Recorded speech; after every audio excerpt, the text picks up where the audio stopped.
Muito bem, gente, de volta, mais uma aula de Direito Constitucional, continuando a estudar o controle de constitucionalidade, já é a nossa quarta aula. Agora nós vamos nos deter no controle de constitucionalidade concentrado. Agora há pouco, aula passada, nós vimos o controle difuso, tudo bem? Agora vamos continuar, vamos dar sequência aos nossos estudos, estudando o controle de constitucionalidade concentrado. Aquele que é realizado por um único órgão do Poder Judiciário, por isso que concentrado. Competência concentrada em um único órgão. E este órgão é o Supremo Tribunal Federal. Somente o Supremo Tribunal Federal poderá realizar o controle de constitucionalidade repressivo concentrado. Por quê? Esta é uma modalidade de controle abstrata. Diferentemente do que ocorre no controle de constitucionalidade difuso, que é incidental, não é? É concreto, é a partir de um caso concreto que incidentalmente no curso do processo se reconhece a inconstitucionalidade de uma norma. Diferente disso que acontece no controle difuso, no controle concentrado, o que se questiona, o que se pede à Justiça, o que se pede ao Supremo Tribunal Federal é justamente que se declare a norma inconstitucional por si. Não é a partir de um caso concreto, não é para garantir um direito da parte, não. Se pede mesmo que a norma em si seja declarada inconstitucional ou, conforme veremos na próxima aula, também seja declarado constitucional, porque às vezes existe ali nos tribunais, nos juízes, uma incerteza, uma insegurança jurídica. Uns acham que determinada norma é constitucional, outros acham que determinada norma é inconstitucional. Aí também o pedido pode ser para que o Supremo Tribunal Federal declare que aquela norma é constitucional e se ponha fim à celeuma. Ou então, conforme estamos mais acostumados, que se declare a inconstitucionalidade. Por isso que o controle é abstrato, é a norma de forma abstrata para ser reconhecida inconstitucional para todos e em todo o território nacional. Este tipo de controle, a competência é exclusiva de quem? Do Supremo Tribunal Federal. Somente o Supremo Tribunal Federal pode, no curso do processo apropriado, declarar a inconstitucionalidade de uma norma e isso fazer valer para todos e para todo o território nacional. Não é uma questão incidental para garantir um direito no caso concreto. Não, a norma em si é questionada diretamente lá no Supremo Tribunal Federal. Isto é o controle de constitucionalidade concentrado, concentrado. Ele é abstrato, porque a norma em si é que é questionada e não se reconhece essa inconstitucionalidade incidentalmente para poder garantir o direito ali da parte em uma ação, em um caso concreto. Não é isso. Estamos falando de controle de constitucionalidade abstrato, concentrado, competência única do Supremo Tribunal Federal. Muito bem. Nós já vimos que o controle concentrado, a competência exclusiva do Supremo Tribunal Federal. Agora nós vamos estudar os efeitos da decisão do Supremo Tribunal Federal, que declarou uma norma inconstitucional quando o pedido foi para que se reconheça a inconstitucionalidade, ou da decisão do Supremo Tribunal Federal quando o pedido é o contrário, é para que se reconheça a constitucionalidade da norma, para evitar ali a insegurança jurídica, a incerteza nos tribunais e juízes no Poder Judiciário. Então, os efeitos de uma decisão dessa é efeito erga omnes, efeito para todos. Para todos. Todos estão atingidos, todos serão atingidos pelo efeito da decisão do Supremo Tribunal Federal proferida em sede de controle de constitucionalidade concentrada. Efeito erga omnes, efeito para todos. E em regra, ex tunc. desde a origem, se reconhece que desde o nascimento aquela norma é inconstitucional e que seus efeitos sejam produzidos a partir de então. Mas, conforme vimos no controle difuso, é possível que o Supremo Tribunal Federal module os efeitos. Não é que não se reconheça os efeitos a partir da produção da norma, a partir do nascimento da norma, que não se reconheça efeito ex tunc, mas se reconheça efeito ex nunc, ou efeito para o futuro, ou a partir de outro momento qualquer, através da chamada modulação dos efeitos, que somente é possível modular os efeitos, porque em regra o efeito é ex tunc, desde o nascimento da norma ela é inconstitucional, e os efeitos desta decisão desde o surgimento da norma. Essa é a regra. Para que a regra seja alterada, para que se module os efeitos, somente com voto de 2/3 dos membros, dos ministros do Supremo Tribunal Federal. Somente pelo voto de 2/3 dos membros, dos ministros que compõem o Supremo Tribunal Federal é possível se modular os efeitos de uma decisão em sede de controle de constitucionalidade concentrada. A ação própria foi ajuizada no Supremo Tribunal Federal pedindo que determinada norma seja considerada inconstitucional, e aí a decisão que assim reconhecer, que em regra tem um efeito ex tunc, pode ter esses efeitos modulados para outro momento, desde que 2/3 dos membros componentes do Supremo Tribunal Federal autorizem. Esse é quanto à possibilidade, essa nossa informação é quanto à possibilidade de modulação dos efeitos, e este efeito também é vinculante.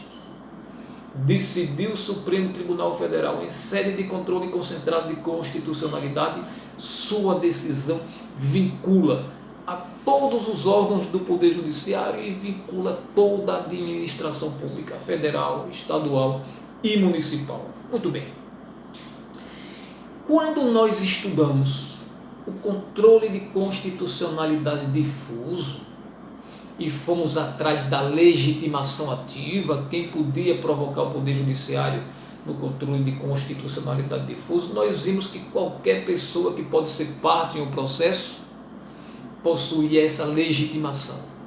Já no controle de constitucionalidade concentrado é diferente. Não é qualquer pessoa legitimada para acionar o Poder Judiciário, entenda-se, para acionar o STF, a fim de exercer esse controle de constitucionalidade concentrado, não.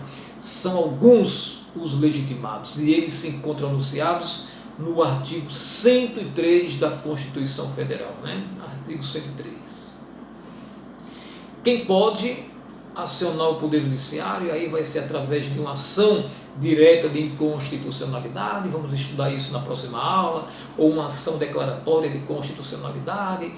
Nós temos também a ADPF, né?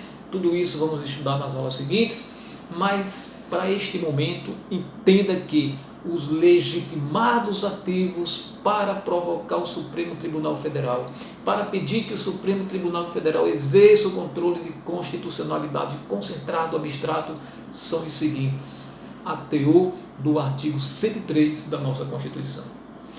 Presidente da República. O presidente da República pode entrar com ação lá no Supremo, pedindo o controle concentrado de constitucionalidade das normas. Além do presidente da República, a mesa do Senado Federal não é qualquer senador, é a mesa do Senado Federal. Da mesma forma, a mesa da Câmara dos Deputados não é qualquer deputado, não é qualquer parlamentar, é a mesa do Senado ou a mesa da Câmara. Também a mesa das Assembleias Legislativas dos Estados e da Câmara Legislativa do Distrito Federal. Mesa da Câmara Legislativa, mesa de Assembleia Legislativa é legitimada para ajuizar ação no controle concentrado de constitucionalidade. Governador do Estado também é legitimado, ou governador do Distrito Federal. Procurador-Geral da República, o PGR, Procurador-Geral da República, é legitimado para acionar o Poder Judiciário no controle concentrado de constitucionalidade, controle abstrato.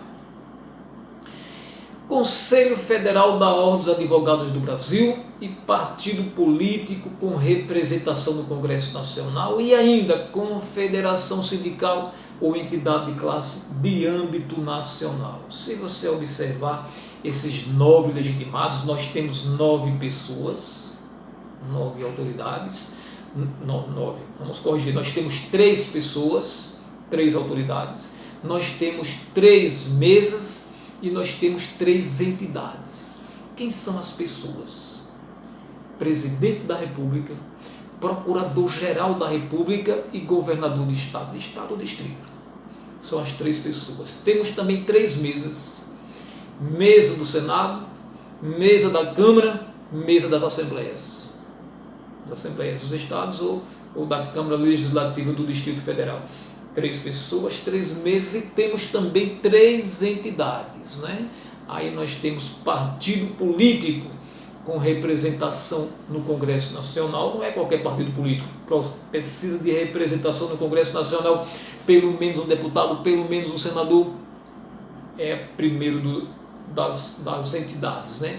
Partido político, Conselho Federal da Ordem dos Advogados do Brasil, é a segunda, e confederação sindical ou entidade de classe de âmbito nacional, confederação sindical e entidade de classe de âmbito nacional. Então veja que nós temos 3 entidades, que é Conselho Federal da Ordem dos Advogados do Brasil, partido político com representação no Congresso Nacional, confederação sindical ou entidade de classe de âmbito nacional, são as 3 entidades, as 3 instituições. Nós temos 3 mesas de Assembleia, de Câmara dos Deputados, de Senado, nós temos 3 pessoas, Presidente da República, Governador de Estado e Procurador-Geral da República. São os legitimados para apresentar, para ajuizar, junto diretamente lá no Supremo Tribunal Federal, uma ação de controle de constitucionalidade. Modo concentrado, abstrato. Agora, nós temos que prestar atenção aqui em um detalhe, certo? Um detalhe. É confederação sindical ou entidade de classe de âmbito nacional. Governador de Estado e as mesas das assembleias, Assembleia Legislativa ou da Câmara Legislativa, para que eles possam ajuizar a ação de controle de constitucionalidade no Supremo Tribunal Federal, eles precisam demonstrar o interesse, a pertinência temática. Qual é o interesse do governador do estado, lá do estado do Tocantins, para ajuizar esta ação? Qual é o interesse dele? Né? Qual é a pertinência temática? Da mesma forma, uma entidade de classe de âmbito nacional, uma confederação sindical também precisa demonstrar o seu interesse. E do mesmo modo, as mesas das assembleias e da Câmara Legislativa, porque não pode de repente aí uma confederação sindical, sei lá, digamos dos motoristas, estar questionando uma lei que não tenha nada a ver com eles, que tem a ver lá com as florestas da região norte. Então precisa demonstrar pertinência temática. Digamos que de repente o governador do estado de São Paulo esteja ajuizando uma ação de constitucionalidade contra uma lei lá do estado de Sergipe, pode até fazer, se demonstrar o interesse do estado de São Paulo nessa história, né? Por isso que esses 3 legitimados precisam demonstrar pertinência temática, precisam demonstrar o interesse para poder ajuizar. Os demais 6, Presidente da República, Procurador-Geral da República, mesa de Senado, mesa de Câmara, partido político, Conselho da Ordem dos Advogados do Brasil, não precisam demonstrar pertinência temática, são legitimados em qualquer universais, né? Em qualquer situação, sem precisar demonstrar o interesse. É isso que nós temos, né? Nesta nossa terceira informação quanto ao controle de constitucionalidade concentrado. E aí, a partir da próxima aula, para que este vídeo não se alongue demais, nós vamos entrar nas ações do controle de concentrado. Certo que o STF possui, né, essa competência exclusiva dele para processar e julgar ações que do controle de constitucionalidade concentrado em abstrato, é o STF, mas para se bater as portas do STF, nesse sentido, é preciso escolher o instrumento correto, é preciso se ajuizar a ação própria. E as ações do controle de constitucionalidade, a ação direta de inconstitucionalidade, a ação declaratória de constitucionalidade e a ADPF, que é a ação de descumprimento de preceito fundamental, será matéria para o nosso estudo na próxima aula. Daqui a pouquinho eu aguardo você.